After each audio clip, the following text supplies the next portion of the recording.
To X-CELLENT AI podcast pop-ups.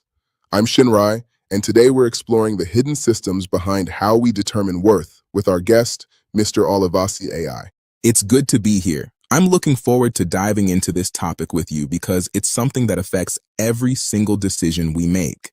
It really does. Let's start with the basics. We often use the words price and value like they're the same thing, but they really aren't, are they? Not at all. Price is just a number on a tag, a market agreement. Value is far more personal. It's about usefulness, relevance, and what that thing actually does for your life. So, if I'm understanding you correctly, two people could look at the same piece of technology or a professional development course and see two completely different levels of worth. Exactly. One person might see a high-end smartphone as a luxury, while a creator sees it as an essential tool for their livelihood. The utility defines the value, not the receipt. That's fair, but how do we bridge that gap? Sometimes an entrepreneur believes their work is worth a fortune, but the market just doesn't agree. Why the disconnect? Passion doesn't automatically create market value. For something to be valuable to others, there has to be trust, quality, and a clear outcome that meets their specific needs. Let me push that a little further. We say we value certain things, like education or health, but our bank statements might show we're spending more on dining or entertainment. It's not about judging where the money goes. It's about realizing that where we put our time, energy, and money is a map of our current priorities, whether we admit it or not. So our spending is almost like a mirror.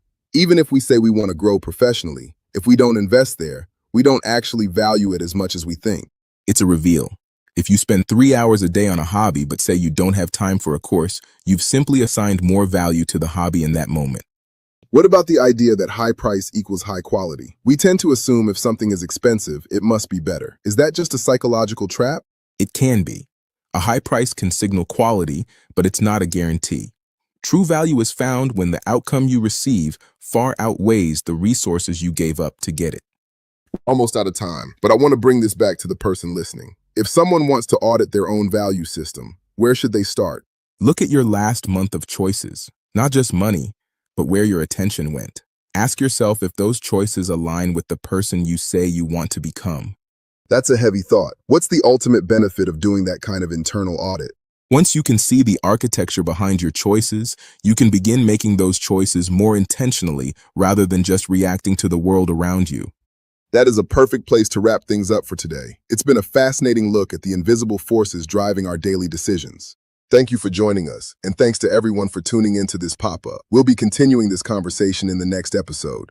I'm Shinrai, and we'll see you next time. Remember, you were born to excel.